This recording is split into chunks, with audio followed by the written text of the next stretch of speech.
The current state of DBD is total chaos, and players are still debating, are these changes absolute peak or complete shit? Today, we're gonna break down new fast track, diminishing returns, and tons of collab. And stick around because the double standard with Killswitches, it makes me feel like.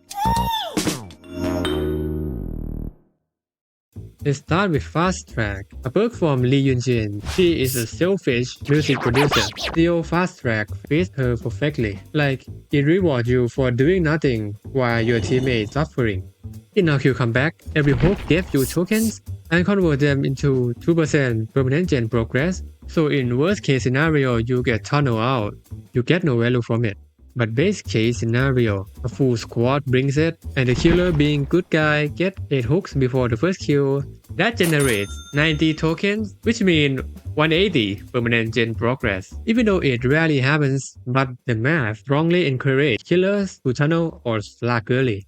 Now fast track is adjust, you only gain token if you perform the unhooks, but the reward increases to 5% per token.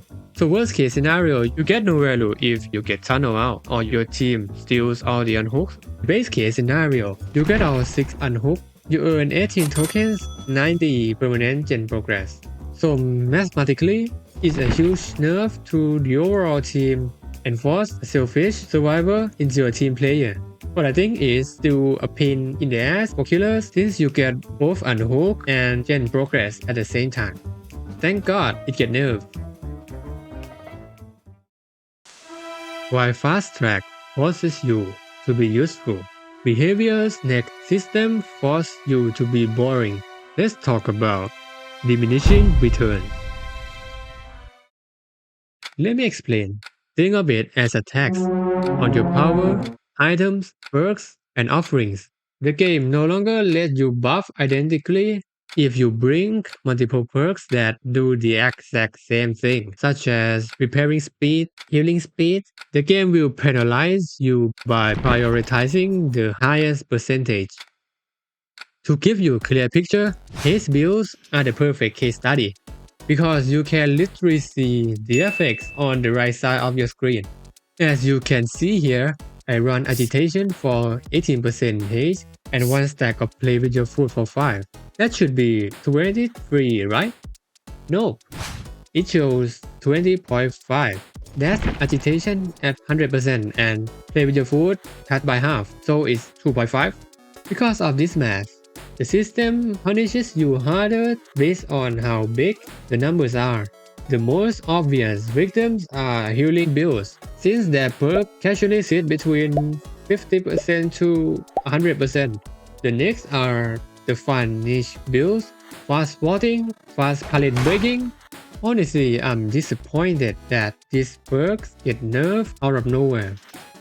To be fair, this system actually did one thing right. It finally nerfed frustrating builds like super fast cloud zooming around at 10 mark or a hyper healing spot that makes killer pressure vanish in seconds. Sure, it's a PvP game.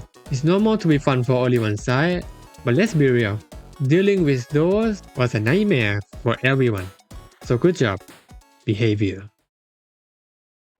But here is joke of this system. The true villains of Gen Rush, Hyper Focus and Stakeout is completely untouched. Because diminishing returns only nerf action speed. Hyper Focus gives bonus progression from skill checks, so behavior slightly nerf basic Gen Rush, destroy fun niche build, and left the actual strongest Gen Rush completely alive. Classic DBD. Speaking of stacking effects, you know what completely ignore this system? The Scout in 2v8. If you get 4 Scouts stacking their ground speed buff, they're literally faster than the killer. I don't know if this is a bug or a feature at this point. So where is the diminishing returns for this? Hello? But they didn't fix this because they were panicking over Wesker. So behavior actually gave Wesker some solid buff, but his buff is so good it breaks the code. 7 minutes. 7 minutes is all I can spend to play it. Totally deserve the kill switch. But this is where the double standard shows. They kill switch Wesker immediately, but that broken 2v8 skull bug, they just let it stay. Anyway, since we talk about Wesker getting buffed, let's look at the other killers in this patch. So basically, Behavior just chopped off the Blight's leg, dropping him to 4.4 movement speed just to feed the other killers. The big winners are the Springtrap, Demogorgon, and Wesker. Then we have the OK group. Cannibal move faster with Chainsaw. Dress move better while charging. And the Unknown gets some nice cooldown buff. And then the rest, they got bone. The Doctor got a half-second buff. Ghostface got 2-second cooldown off, and the Skull Merchant, she got new UI icon. As a Ghostface main myself, I don't think 2 seconds going to fix his problem.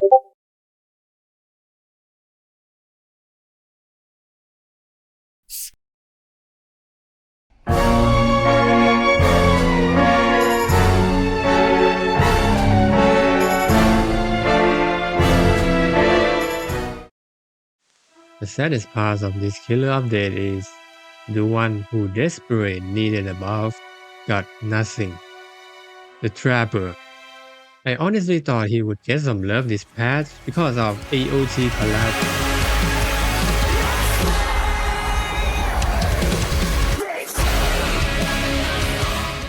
Let's talk about Eren Titan skins. They gave us 3 versions: normal, ice armor, and fire version from season 1. That sounds cool on paper until you realize that literally the exact same model, they just change colors and they all look exactly like the DBD mobiles collab from 2 years ago.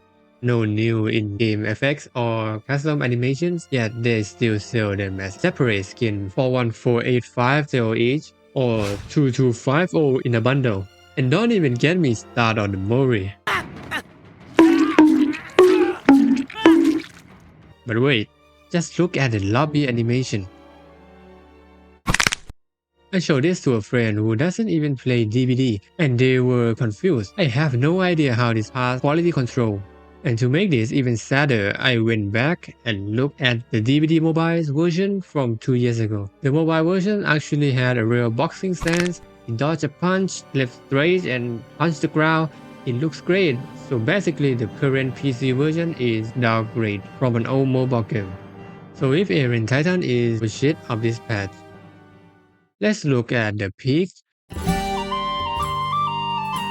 Let me introduce you to the Darkest Dungeon collaboration if you want to see what happens when Behavior actually puts effort into their game.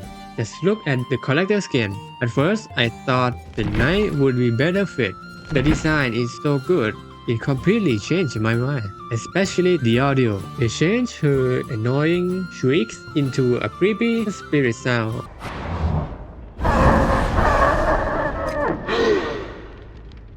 It fit the vibe perfectly. The survivors are perfect too. David King as the Highwayman and Meg as the Hylian is a great match. They literally brought the character of Darkest Dungeon to life. But the best part is the free riff. Sure, the nice skin is cool, but it's just a recolor. But the Jester Raid, that model looks like a premium paid skin. They give us for free. It's crazy that the same company can give us an absolute masterpiece like the DD collab, but then turn around and ask for expensive sales for that broken Titan skin. It just makes no sense. So here we are, 1 week later, and honestly, playing it for a week feels completely different from reading the day 1 patch note. Look, it's easy to complain about the bugs, the spaghetti code, and the lazy skins. But if we take a step back, the game is actually getting healthier. They kill boring builds, balance perk, and when they actually try like the DD collab, they prove they still got it. We don't complain just because we hate the game. We complain because we care. We know how good DBD can be when Behavior actually tries. So after the 4 weeks of this patch, what do you guys think? Is this patch peak or shit? Let me know in the comments. And I'll catch you in the next one. See ya. See ya. See ya.